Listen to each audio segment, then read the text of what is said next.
all right. Crocodile Dundee. Sounded Mate, nasty. I can't be fucked trying to do a London, London. Oh, you're down the cobblers. Get a couple of brews in you. Get your stomach out. Get a nice tan. Yeah, go on. Did you see that ludicrous display last night? Let's have a bevy. Oi, fucking I shouldn't have swore. Oh, yeah, you've just demonetized the video. Sorry. You've just demonetized the video, and I've Now spilled we won't water all down myself. All right, well, anyway, if you weren't aware by that intro, we're doing the London Spitfire. Yeah. It's coming home. Get out my pub, as Gesture, the Korean player, famously said about London Spitfire. Well, they actually do have a European team, and they had a European team last year, and they got fucking demolished last year. So, can 2022 be any better for this plucky squad of 3 heads? Big. You're doing great, Josh. Keep it up. I think they're not all three, you know? They got some extra heads in there. Big picture, Custa. Is this roster going to be better than, not just better in terms of quality, but are they actually going to do better than last year? I think so. Like, I don't think they're going to be the team that's just like scrapping for a win the whole time. Like, London were tragically bad. Like, and it needs to be stated. Like, it wasn't close. Most of those matches weren't particularly close. They were failing, and they were failing hard. It's not like one of those teams that's like, oh, they're getting it close here and there. No, that wasn't last year. This year, I think they have a more well-rounded roster. It felt like last year they were willing to bring on, like, you know, your Rippers and your Calexes, like old school veteran players that I don't think had that, you know, contenders drive or that, like, you know, talent that we see from younger players coming up these days. I think they have that a little bit more. Obviously, Sparker's going to be able to play the whole year. Once Sparker was on the team, it like was electric. You pair that with Shax now, who they had the double hit scan lined up. And then they have Backbone on top of that as well. So I actually really like the flexibility of the roster. I think they cover a lot of the bases. Do I think this team's going to be like head and shoulders above all the other lower class teams, like lower end teams? I don't think so. Like, I think they're going to be fighting for that respect throughout the entire year to be sort of middle of the pack, maybe qualify for the mid-season like we just talked about with Paris. For me, it all leans, I think, towards that DPS line that they've got. Okay. In terms of the strengths of this team. And I think that makes sense if you were building a roster and you're putting all that eggs in the DPS basket, because we keep saying it time and time again with Overwatch 2. We think it's going to be leaning more into individuality with DPS focus. Makes sense that you'd have players like Sparker, Shax, and apparently Backbone's a bit of a nutter. I mean, my cousin went to a secondary school and he knocked some kid out in a car park. So he's apparently he's a nutter. So I'm looking forward to good things with this. What? Okay, well, I need is that true or is that, I don't know at this point. I'll let the audience decide. I mean, that's... That can't be true. I don't believe a word of it. I don't know what to expect from Backbone. I wasn't expecting him to be one of the people that was promoted from European contenders. I must say I'm not a European contenders expert, but I've watched, you know, like the finals and the big games and stuff like that, and kept my eye roughly on who people are talking about from the European casters that were thinking about promotions. And Backbone was occasionally mentioned, but not like a lock, like people are screaming about how good he is or anything like that. And when I watched the games, it was like, okay, cool, but I don't think Backbone's going to carry this team. I think this team is going to be looking to Sparker still to be their best player at that hit scan role. Yeah. I have a weird bit of information that I'm going to start pulling out here. Like, is it true or is it like this is true? And this in a car park? This is the kind of analysis that you think this guy's been microdosing. So I would have regular hot tub sessions. Hot tub sessions? With what? Okay. With Christopher. Okay, sure. Okay. Sure. I'm not even kidding about this, man. We'd have regular hot tub sessions with Christopher, and we'd be chatting it up. Listen, we'd be talking. How far away in the tub did you sit? Pretty close. We were packed in, like sardines. Not the classic 5 feet apart. No. There's none of that toxic masculinity. Okay. We're all very, listen, we're all just strapping young lads in a hot tub. And one of the things that we would talk about often was also just like the UK World Cup run in 2019. Yeah, where they reliving the glory days. They outperformed expectations. It was roughly around 2019 when we were having these hot tub That is sessions. such a British thing to do, by the way, just relive the glory days in a hot tub. Well, it wasn't really the glory days. We would just be chatting shit. We'd be talking the game, this, that, and the other. And one of the things that we all kind of not we all, but they were telling me that they swore by was this sense of a team full of Brits or a team full of a lot of Brits has a general sense of camaraderie that cannot be matched in terms of being able to critique each other without taking it seriously and just a drive to improve, but also just having good bants. And they attributed a lot of their success to the bants. I'm not even kidding. I know, just the I know banter. you're not kidding. I've heard this from them before as well. So I think with Christopher being the head coach of this team now, right? Christopher is the head coach for this team now. Yeah. I think he's brought that philosophy with him. I mean, look at the amount of 3-heads on here. You got Commander X. I mean, that's a name. That really Commander is a name. X. That's a name from my history. I met Commander X at the airport in London in 2016, and we went to Sweden. I think I first met him in like 2014 or 2012. I don't know. Okay, way back in Dude, we're just having a British reminiscent moment here. What's the point? What's going on here? But my point is, if you go to the active roster in terms of the players, you see, there's at least 2 Brits there. Yeah, there is. There are 2 Brits there. There are 2 British people on this roster. Yeah. Yes. There's 2 British people, and one of them is not known for banter. One of them is Well, Come on. one of them. What a great transition. One of them is specifically not known for his ability to banter. Yeah. Well, I mean, so what was, that's gonna cause some lines in the stand, I think, the old Provide signing. So Let's talk about Provide though. Let's talk about Provide because that's the next play. We've talked a little bit about the DPS, like the look of it, but Provide and Admiral as the support line. I think it's likely to be an upgrade, but Connor, you were telling me you were just a little disappointed they picked up Provide in the first place. we've already talked about this when the news got announced, but essentially, Cliff Notes. No, I'm not happy with this signing. But however, they're not an ancient old man that is stuck in their ways. Like, there's room to grow. Like, they're a young person still. But when they said a lot of their heinous shit, they were not that young. They were 20, So, like, I'm a little disappointed this is the sign they went with when there I forgot the Providers in the fucking... did all that shit. Yeah, his name was... That was I Provide. put a way worse light on the stuff I was saying. I know, that's why I said he wasn't known for banter. He was known for slurs. I didn't mean it. I completely forgot about that shit. Oh, fuck it out. That comes across as way worse. Yeah, he's Bro, it's a good thing I'm not signed to the Overwatch League, man. Like, fucking hell. That is actually horrific. I completely forgot. No, I mean, it's still good context for, like, the other British players it's in the a past. jumping off point here where, the thing is, Provide's talent is pretty decent. With Bren, we're not going to let you dig any more holes. The holes are done being dug. No more Shiloh LaBeouf moments in holes. Like, we're done with holes. So, the Provide, pretty good player. Very bad person in the past. Maybe that's going to improve going forward. I can see why people are going to be upset. I myself a little disappointed, but that's really the clip notes of it. Still a pretty decent talent, okay? Admiral, on the other hand. Admiral, first Estonian player in Overwatch League, first of all. That's True. First Estonian player, kind of cool. Actually, sorry, just on that point, if you click on Admiral's Liquipedia, his trivia says, is not, in fact, the richest person in Estonia. That title belongs to Crystal Carman. So presumably there's some meme in contenders about him being the richest man in Estonia. I think he's just been like, I think the meme is that I might be wrong, so Contenders Frogs will have to let me know, but I thought it was because he's been dominating with like London and like just winning everything, So like, but I might be wrong with that entirely, so I'm sure Contenders Frogs will know more. But Admiral's actually really good. I think like a lot of people were hoping that like maybe for FD God to take this spot, or even like anyone remember Yofi? Like Yofi from back in the day. Like there were some players that were interested, but I think Admiral is actually a pretty good talent. He's flexible. He's young. I think he's got a lot of good things mechanically going on with him.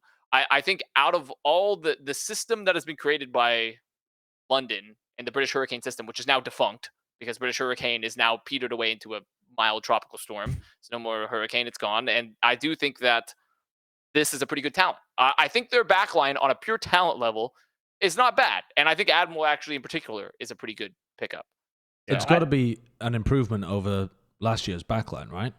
Yeah. And I think that's the most important thing. Like, I agree with Avast that, like, I think Provide obviously did some pretty heinous shit back in the past.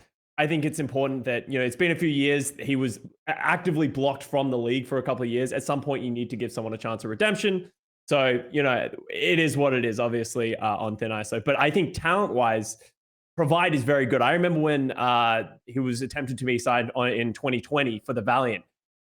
People were talking about how his mechanics are just like some of the best on this like flex support. And that is what I'm excited to see. Like someone who has raw power coming out from the backline. Because I think that was one of the biggest weaknesses of London Spitfire is their backline just didn't really offer anything. In years now where flex supports and the backline need to be able to have some form of offensive power, they just didn't have that. So I'm expecting that this year to sort of like take them to that next step. And then hopefully as well, help the tanks do a little bit more because the tanks were the other lackluster part of this team. Yeah, the tanks were a lackluster part, and they brought back the main tank, Hardy. They let him go and then brought him back, I believe, in a bit of a weird move. But they also have Poco there too. That's interesting. It is a really strange roster. You've got Poco and Christopher reunited in terms of that old Philadelphia Fusion, player-coach kind of relationship. And then you've got Sparker Shax still being there. And then the backline is completely changed, and then you just throw in Backbone too. It's a weird roster to me. I think it's going to be very interesting to see how Christopher actually uses these players. Like, is he just going to have Poco play a lot of the time because he's a more gifted talent than Hardy is, even on main tanks? Like, is Poco just going to try and learn like that main tanks? I don't think Christopher's coaching philosophy is like that. Chris has actually only coached really talented players, though, I feel. Yeah. You know what I mean? Like, it's a very different skill set, I think, trying to get the best out of players that are good already and trying to get a roster on the same page. The reason I have faith in it is because he put out a tweet when he got the head coach position of London Spitfire. Yeah. And he said it was like, I'm paraphrasing from his tweet longer because it was so long ago. I don't know if you're going to be able to find it, but it was essentially that he wasn't underestimating the level of responsibility the head coach position needed. And his experience being in the structure of a lot of teams where he was like an assistant coach in some capacity, I think a lot of the time, all the time, he wasn't going to underestimate how much work it was going to take to make it work, which I think shows to me that he has a lot of respect for the role and is willing to put the work in. And I think he's got a ton of experience to work off of in terms of learning how to make these rosters work and maybe finding the right pieces for it. I think he's set up in a pretty good position right now to make this roster work and possibly add that element that was missing from London last year. Yeah, I agree. I think he's a massive upgrade from last year for the coaching. I think the coaching is the thing that I'm most excited for this team. I think if someone's going to turn around, Christopher, I think, was one of the best European options. Yeah, I mean, for sure. I personally don't think. I think at the end of the day, coaching can always make a huge difference, right? And I'm kind of agreeing with Josh in that I don't know what Christopher is going to be able to do with the roster that doesn't already have a lot of talent on it, right? Because looking just on a base level, the two most talented players when you look at the eye test is like Poco and Shax. And so obviously, like, who knows what goes on? Like, obviously, there's still plenty of room. I think Sparker's young, lots of room to improve still. I think Admiral, obviously, really young, lots of room to improve. Provide, we haven't seen the league yet. But I am interested to see how Christopher's going to wrangle that. I do think Hottie maybe got a slightly bad rep last year just because of ping. Like, ping definitely hurts a main tank a lot, especially if your team is really, really tragic. But realistically, Hottie was on ball for a lot of his performance, and you don't require your teams, you don't require to be getting lamps and nanos all the time as a ball for your team. You don't need that support. Like, a lot of it, you are kind of a self-sufficient. You're a mountain man out there, and he's already got the mountain man beard. He's got the cosplay, but I don't think the performance matched that. So I'm worried about Hottie as a player for this team. Poco, we haven't seen play essentially for 2 years now, right? For a long time. He did some contenders play under Fusion Uni again. Not even that much though, as well. Yeah, not even that much. So, like, I don't know. I am big on Poco though, and I think Backbone is a pretty good player. He's got a lot of talent, in particular on like Echo and like pretty solid on Hanzo. But there were some other like EU contenders prospects that potentially were better picks, like Yickwids, that did not make it here. So a part of that big reason I think Backbone is here is because he has a previous relationship with their coaching staff. I think because I believe Spilo is still with this team, right? Yeah. As like an assistant coach. So Spilo's worked with Backbone, and he is a talented player. I'm not saying this is like a nepotism pick. I'm simply saying that like a lot of times it's the mother duckling theory where like coaches will bring players to their teams that they go to, that they know and they work with. So, and I think Backbone's a talented player, but was he like necessarily the best pick? Like, who knows? That remains to be seen, right? Yeah, I would slightly tweak your perspective of the best players. I think Poco, Sparker, and maybe provide as well if the rumors of how talented he is are true. Could Well, that was form 2 a years really- ago, remember, as well, right? Yeah, Like, we don't what's he been time doing ago. for the Yeah. last 2 years? Yeah, Yeah, we haven't exactly. really seen much from Provide. And I will agree, Sparker I mean, is a same really with good player, Poco don't get too, me wrong. right? It's just, I think Sparker at the Overwatch League level hasn't put on like the peaks that Shax has, right? Like that's more so what I'm going for, right? Like recently, Yeah, I don't think Shax has been at that, but I definitely think Shax, when you think about his peaks in the Overwatch League with Valiant and stuff, had far outshined Sparker so far in his time, in my personal opinion. Okay. What is the expectation for this team? We talked about Paris Eternal previously, and their expectation being not necessarily expectation, but like goal being to make top 6, make sure that you're top 8, and make sure that you're invited to the mid-season tournament. Custa said maybe Paris can try and reach into top 6. The London Spitfire had a horribly bad year last year, but they have actually changed a lot of their team around. Especially if they start actually fielding Backbone a lot, that team will have potentially only one prior player on that, like actually 5-man fielded roster. So where do you see this team landing?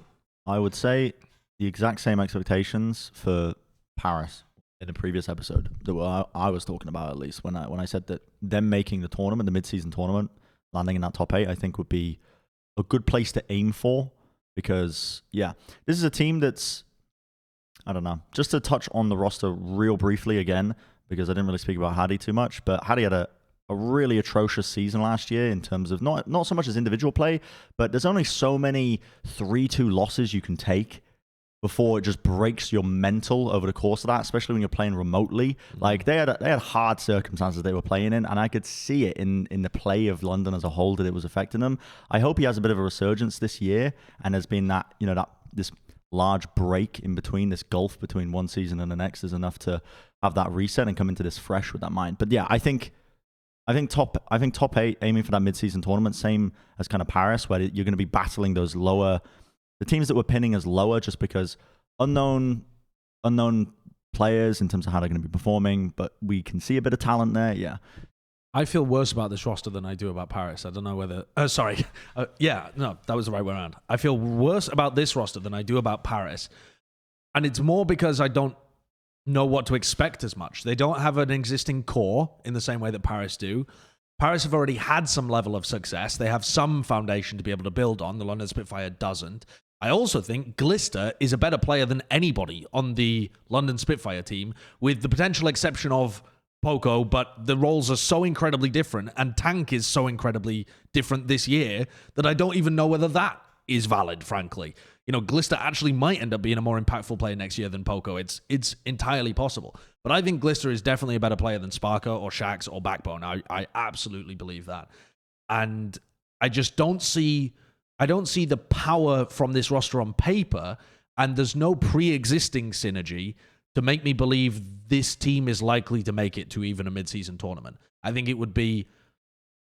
You're kind of relying on the fact that everything works and nothing goes wrong if you believe that they're going to be able to make top 8. That's my point of view. I think they're going to be one of the teams that gets kind of beaten up on this season, even though they have some good pieces, and end up being in a position where they miss out on a lot of the major tournaments, and it's just another flat season where people are like, well, fuck, they were playing on high ping, and so what can you really do? I hope they're not playing on high ping. Like, I hope both Paris and London come to a solution in which they don't have to play from Europe to America. Definitely. Like that, I think that is, as Bren said, that is so hard, especially when you're losing and you're just sitting in your room losing match after match after match. Late at night.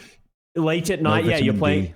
That's it. They're playing at night. There's no sun. You're just fucking. It's very easy to just go in this like never-ending cycle of just like misery.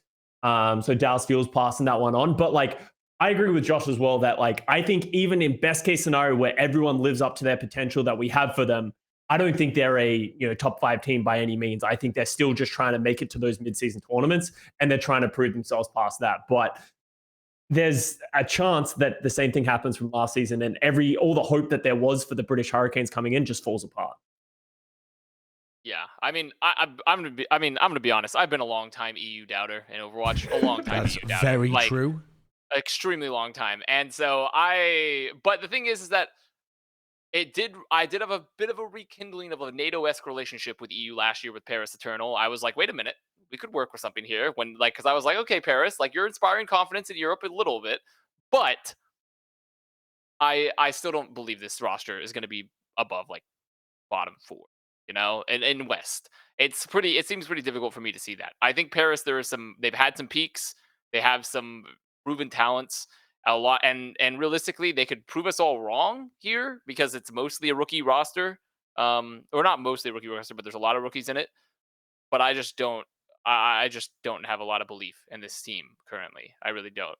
I mean, I teeter on belief with Paris still. Let me ask you this question just to finish then. If London Spitfire has a really good season, they make mid-season tournament, hell, maybe they even make a stage, like, not a stage final in the sense of make it all the way to the final, but like qualify for one of those stage finals, and they're like, oh, holy shit, they've gone on a run. What do you think would be the most important thing that changes compared to our expectations? Like, in that world where London do really well and overperform, is it the individual players pop the fuck off? Is it that we didn't give enough credit to Christopher? Is it that all the other teams just collapse? Like, what do you think would actually...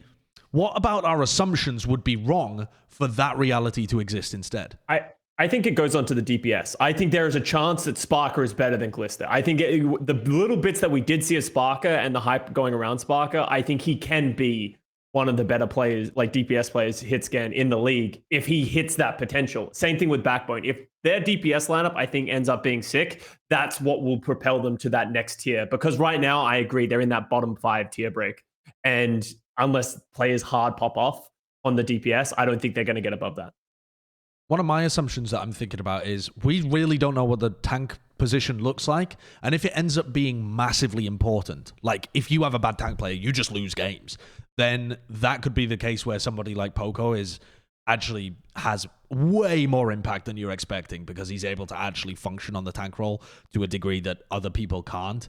Maybe Diva is meta and he's just outplaying the fuck out of Vestola or a Dan or anything like that, where he just gaps them. Void, yeah, I mean, I don't know, but, if we really don't know what tank is like and there's new heroes maybe involved as well, I feel like that could be a point where our assumptions break down. It's a rumor that Dungslinger might be a tank. Dungslinger, we've heard so much about it. Yeah, we've heard a lot about Dungslinger. I do think that Poco could have an oversized impact. And who knows? Hottie could, people have praised Hottie. Like, there was some foundations of mechanics there with him, but, I don't know. I think at the end of the day, it is a make or break with their DPS line with this team. Okay. It's kind of a make or break because I think, in general, in Overwatch 2, your DPS line is going to be a central component of, how well does your team baseline can they do? If you can't frag, I don't really, you can't, it doesn't matter. At the end of the day, it doesn't matter how good your fundamentals and understanding of the game are. If you're not able to put ball in the hoop, you're not going to be dunking. So, it's just... That's what they say. I've watched a lot of NBA, and they say, if you're not able to put ball in the hoop... Ball in the hoop, you can't be dunking. Can't be dunking. Can't be dunking. Yep. Incredible. Wise words. You should have become a coach, actually. I think you should have taken Huck up on that offer. Should have taken that offer? Yeah. I did. When I first made the transition and I moved into casting, and I was making $10 a year. I was like, maybe I should have been a coach. Maybe you would have been a good locker room coach. Oh, yeah. That's how Bren thinks about himself as a coach. Bananas, water. I would be a good locker room coach, I think. Come in. lads, come on. What did we practice? Overwatch. Let's go out there and do it. yeah, I'm hyped. Incredible. Can you give us a motivational speech for the next episode? Let's end this episode with a motivational speech for the next team preview. If you're in a chat right now and you're thinking, fuck, man, where is Overwatch 2? Don't worry, man. We're all in the same boat. Oh, we are. We're all in the same boat, apart from me, because I have access to it. But you guys are going to get there. Don't worry. You guys are going to get there. Make sure, if you subscribe to the YouTube channel, maybe you'll get it sooner. I don't know. Thanks, coach. That's not going to happen. So if you let us know that we pay you indirectly, things will be better for us. Yeah. Follow our Twitter, actually, as well. That might also increase the chances. Okay, yeah. Possibly. I'm not gonna claim that they do, but there's a legal loophole. Yeah, I'm not gonna claim that they do, but they might. They might. Yeah. They might. They don't, but they might. All right, we'll see you next week.